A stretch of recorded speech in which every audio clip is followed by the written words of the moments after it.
myself. My name is Tiara Saputri with student ID 240311100077. I'm from Mathematics 4. In this video, I will be English teacher who will teach about tenses.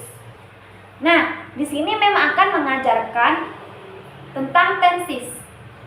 Nah, sebelum masuk ke contoh-contoh tenses, kita harus tahu terlebih dahulu apa sih tenses itu. Jadi, tenses are grammatical form in English that are used to indicate the time and action, situation, or event across. Tenses help us understand what an event in the past, present, or future. Nah, jadi tenses itu adalah bentuk kata dalam bahasa Inggris yang digunakan untuk menunjukkan waktu terjadinya keadaan, tindakan, ataupun peristiwa. Nah, dalam tenses ini kita dapat memahami apakah suatu peristiwa itu terjadi di masa sekarang, ataupun masa lampau, ataupun masa depan. Tenses dibagi menjadi 3. Yang pertama yaitu present tense, masa sekarang atau masa yang sedang terjadi pada saat ini. Yang kedua yaitu past tense. Past tense itu masa lalu. Jadi past tense ini menceritakan tentang masa yang sudah berlalu. Yang ketiga yaitu future tense, masa depan.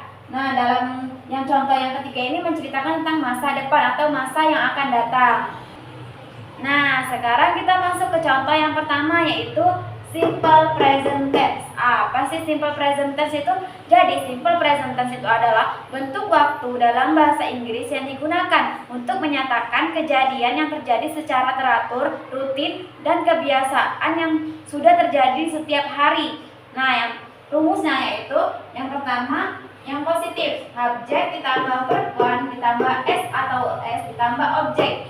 Yang negatifnya subjek ditambah do atau does ditambah not ditambah verb one ditambah objek. Nah, yang interrogatifnya do atau does ditambah subjek ditambah verb one ditambah objek. Contohnya, yang positif Bagas plays the football. Yang negatifnya Bagas does play not the football. Yang interrogatifnya does Bagas play the football. Kata s ini digunakan pada saat subjek itu menggunakan si, he, it. Jadi verb one ditambah s itu pada saat menggunakan subjek si, he, it. Penambahan kata s itu jika kata berakhiran y sebelumnya adalah huruf selain a, i, u, e, o, maka y akan berubah menjadi es. Nah, untuk penggunaan do dan das ini digunakan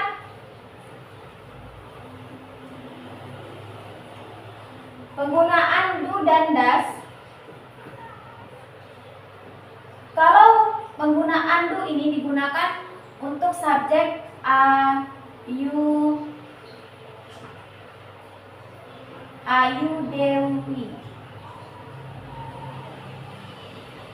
Ayu Dewi. Nah, sedangkan das ini digunakan untuk subjek si, he, it. Nah, Bagas ini kan nama orang, jadi menggunakan das karena dia itu sama saja dengan he. Nama kalau laki-laki itu kan he, kalau perempuan itu si, perempuan. Nah, jadi Bagas does play not the football. Yang untuk interrogatifnya itu dibalik. Does dijadi pertama, does ditambah Bagas ditambah subjek Bagas verb one play the football. Nah, masuk ke contoh yang kedua yaitu simple past tense. Apa sih simple past tense itu? Jadi, simple past tense adalah bentuk dalam bahasa Inggris yang digunakan untuk menyatakan tindakan atau kejadian yang telah terjadi dan selesai di masa lampau. Rumusnya yang pertama yaitu positif, subjek ditambah verb who ditambah objek. Yang negatifnya subjek ditambah did not ditambah verb one ditambah objek. Yang interrogatifnya did ditambah subjek ditambah verb one ditambah objek. Contohnya, she studied for the test last night. Nah, yang negatifnya she did not study for the test last night. Interrogatifnya, did she study for the test last night? Nah, di sini pada kalimat positif itu menggunakan verb to. Pada kalimat negatif itu menggunakan verb one. Nah, sekarang kita masuk ke contoh selanjutnya, yaitu tentang present continuous tense. Apa sih present continuous tense itu? Jadi, present continuous tense itu adalah salah satu tenses dalam bahasa Inggris yang merupakan menjelaskan masa sekarang atau menunjukkan bentuk kalimat dari suatu kejadian atau aksi yang sedang terjadi dalam waktu tertentu. Nah, dalam percakapan sehari-hari, present continuous tense ini sering digunakan karena menyangkut kegiatan yang sedang dilakukan, misalnya sedang bekerja, sedang belajar, sedang membaca. Nah, sekarang kita masuk ke rumus. Rumusnya yaitu subjek ditambah to be ditambah am, are, is ditambah verb one tambah ing ditambah objek. Negatifnya itu subjek ditambah to be, am, are, is tambah not, verb one tambah ing ditambah objek. Interrogatifnya to be ditambah s ditambah verb one ditambah ing ditambah objek. Nah, masuk ke contoh.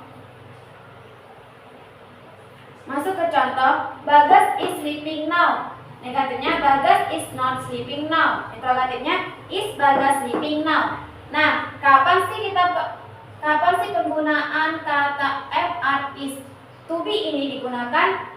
Beda-beda. Pada saat to be am ini digunakan untuk subjek I, sedangkan to be are ini digunakan pada subjek you, they, we. Sedangkan is, to be is ini digunakan pada subjek she, he, it. Nah, nama Bagas ini kan nama orang, nama laki-laki, jadi menggunakan he. Nah, di sini he itu menggunakan is, jadi itulah Bagas is sleeping now. Nah, di sini verb one ditambah ing. Ini kan sleeping ini kan verb one-nya itu awal katanya itu kan sleep ditambah ing menjadi sleeping. Nah, sekarang kita masuk ke contoh yang keempat, past perfect tense.